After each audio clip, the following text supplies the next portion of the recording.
What the duck is up? What the duck is going on? Well, I'll tell you what's going on. I have rank 3'd, in my opinion, the most underrated tech champion in this game with Howard the Duck. This man is such a versatile monster, and he is such a good champion, and I feel like he finally deserves his flowers. And this, of course, was inspired by the new Alliance War attack tactic. He is, he fits that bill, and he's going to be really strong in Alliance War, but I want to save that for a separate video. So this is just like other game modes, but we got Battlegrounds, we got some other pieces of content here. It's going to be a fun showcase. And last time I did a duck video, Brian Grant saw it, which is, dream come true. I would have never thought like 2 years ago that my favorite YouTuber would watch one of my videos, right? But yeah, he saw it and he liked it, and he told me when I took up, or when I was like talking about rank 3ing Howard, he gave me a warning saying like he might not be good for everything and he might be like restricted pretty easily, but he does do pretty well when he works. And I listened to that, but then I was like, you know what? It's duck time. It has to be duck time. Like, this character, when he does work, is just beyond insane. The damage output at rank 3 is just absurd, and people might think that, because he's a ramp up character, the extra ranks don't really do much, but when it comes to characters with Furies, the extra rank really helps. So the damage output on the duck at rank 3 is just genuinely busted, man. It is so good. And this domino went down in 46 seconds. And the dust earlier went down in 54. Now, dust has a crazy high health pool and is very tanky, so 54 seconds is really impressive, especially for a champion that most people claim is a ramp up and long fight character, when that really just is not the case. Like, he is not a ramp up champion in my opinion, because usually ramp up champions have to really wait to build up their damage output, but Howard, after like 4 parries, is hitting really hard already, so I don't really think that is a ramp up. It is just a normal way of getting to your damage output. But yeah, now we have this Killmonger fight. One single heavy attack and Killmonger is just dealt with completely. Like, that's it. It's such a nice thing to have like easy armor break access, right? So with these armor breaks, he is a great counter to Killmonger, Red Skull, just any armor up champion really. So he's pretty much a cosmic character in that sense, so that's pretty hilarious. He's honestly like a class wheel character where he can just take anyone from any class. He's good for mutants, he's good for skills. Don't see how sciences stop him. Okay, actually mystics, they kind of get to him big time, but yeah, he's not a science character, I'll tell you that much. But now we have this Doramu fight. Speaking of mystic characters, we have this EOP boss. Now this one isn't that bad, and the cool part is this has buffed up. Now the cool part about Howard the Duck is before the fight even starts, really, this champion already counters buffed up. So yeah, it's incredible just how many buffs Howard the Duck has. And yeah, here we can just drop the SP3 in a second, or just wait it out and just let the heavy attacks do the work, which they are doing the work for sure right now. And like the SP3, it's a pretty brutal SP3. It does a lot of damage to anyone that takes it with 50 Furies, for example. Like, that was over 100,000 damage. It's really good stuff. And the SP2, of course, is it's my favorite special attack to use for Howard, because the suppression is pretty nice. The suppression is good for, okay, it can be bad sometimes, but usually it's pretty good. But the SP1 as well has a heal block, which is really helpful, especially for this new Alliance War attack tactic. So yeah, like, his utility is honestly pretty great. It's not like the most general utility out there, but it's good enough for the scenarios that he was designed for. So yeah, pretty great stuff. And that was a pretty fast fight as well. Now we have this bishop fight. This one is pretty vanilla, nothing much to it. It's just simply a bishop, and Howard the Duck is pretty good for bishop. If he does have synergies, he can get this one where whenever he knocks down a mutant champion, he steals their prowess. So like Sauron, who else gains prowess? Any mutant champion, to be honest, he is really good for with that synergy. And like at base, he's great for the mutant class in general. So it's just like a nice bonus for sure. But yeah, he doesn't really need it by any means, it's just pretty helpful. So yeah, like even the synergies give him some pretty great utility that isn't general per se, but it's still very nice to have in certain situations. But yeah, this fight is going pretty well so far. Here Bishop drops the SP2, got that clean dex, you love to see it. And yeah, this one should be wrapped up pretty soon. We go for a combo into the Relic, I believe. Yeah, the Relic can hit pretty hard as well. Like that's 22,000 on non-crits. Really, really nice stuff. And yeah, one more combo should do it. Or I guess I'm gonna just wait a bit. But that 43,000 medium attack, that's beautiful. That's a thing of beauty, man. 1 minute and 3 seconds for like 800,000 health. That's pretty impressive.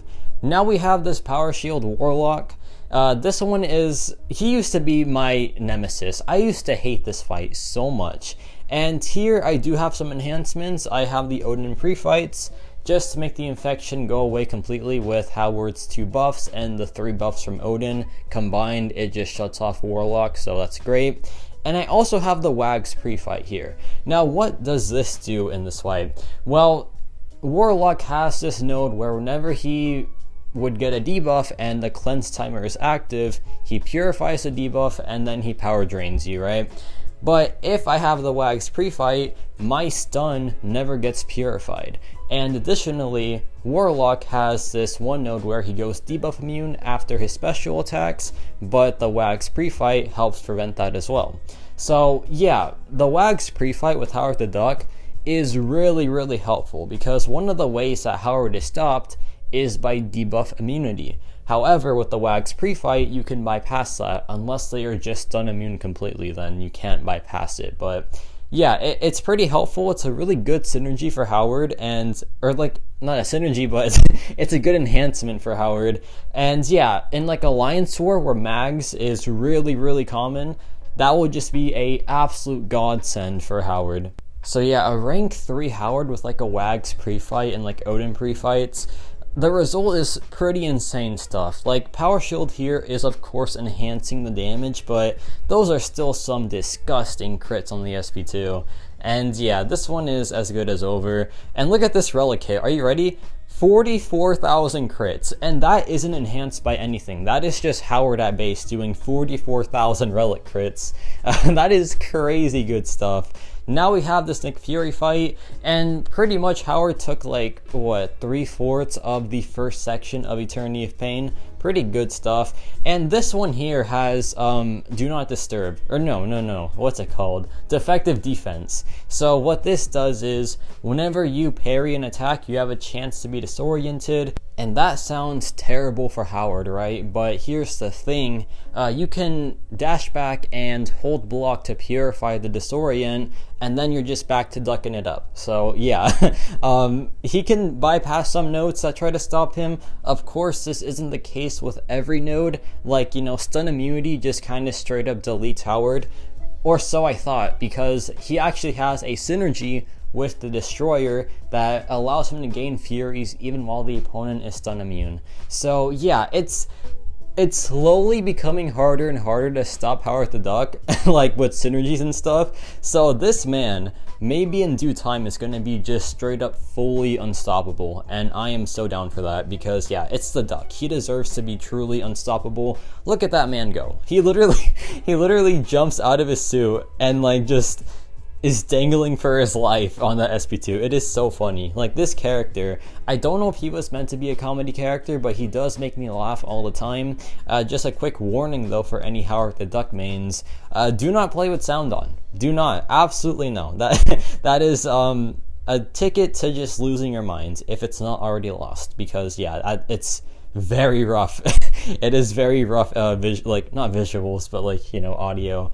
Same thing with Spider-Ham. That, when I first heard like his audio, I was like, what in tarnation is this? It's 10 terrifying, honestly. It does not sound normal. It is, yeah, I do not like Spider-Ham's, his audio. I don't like Howard the Duck's either. It's rough.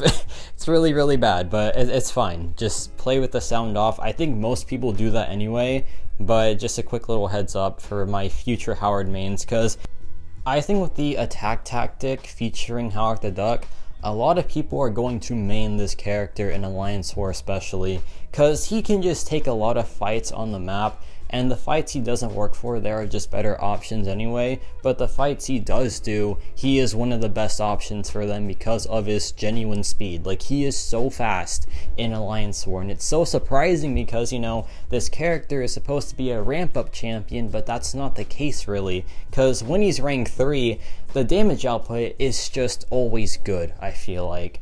And yeah, like, this character is so awesome, you know? Like, I get why this is one of Brian Grant's favorite characters, and I am automatically a fan of him because this is a large character, and I have a, you know, I have a love for my extra large and large characters, so Howard the Duck fits the bill. Even though he's a small duck, he has a massive suit, so yeah, it's a great pairing. It's kind of like Mole Man and Giganto Jr., but the light version, I guess, because nothing will ever top Mole Man. But anyway, yeah, this Havoc fight, pretty vanilla. You know, Howard has the armor up, so like he just counters Havoc at base. But another cool thing about Howard is that SP3 is vicious, right? And Havoc, he has this ability where he reduces crit damage, and it's like, okay, that's cool, but you can't reduce the damage of a 150,000 damage SP3, right? So yeah, that's just like awesome, man. Howard just hits hard on every single attack. It's the best thing ever. But here I drop the SP3, or no, I drop it soon. I don't know when I drop it, but I know I drop it in this fight. Captain Obvious over here, but you know, it is what it is. But yeah, here I drop it, and we get the perfect bonus. Now, I am a former Hawkeye main, so I have mastered that essentially, and it's kind of like riding a bike, right? Once you learn how to do it, you just don't forget it. Now with Howard here, there is a benefit to it because you get a passive stun that lasts a whole lot longer than his regular stun, and it pretty much just ensures that after the SP3, the opponent is just finished. So yeah, it's a really, really nice thing. Now we have the Crucible here, and I love this piece of content because it can really help showcase certain characters, like niche utility pieces. For example, this armor up node, where like if Venom has an armor up, he inflicts bleed. Howard counters this in two different ways. First thing, he is just straight up bleed immune, so yeah, node counter just like that. Additionally, of course, the heavy attack with the armor breaks is massive here. So yeah, it's pretty easy to just counter this node that is also featured in Alliance War. So yeah, he's gonna be good for that as well. Like, this character is just, he is ready to just dominate the Alliance War map, and I am so ready to do it with him. Yeah, I did some testing in the off-season already, and the result was really, really good. But I'll show that in a separate video. Just don't know when, but just wait and see. It's going to be a really, really fun time. So yeah, they were dropped the SP2. The damage output is looking really, really spicy now. We're doing like 20,000 plus light attacks. We're doing 45,000 relic hits. We're doing 35,000 mediums. This character is so silly in the best way possible. And there we go. That Venom boss was just destroyed. Now we have this Ultron boss. Now this is where the armor break really comes into play, because this has armored assault, and you know, armored assault with this Ultron is insanely annoying.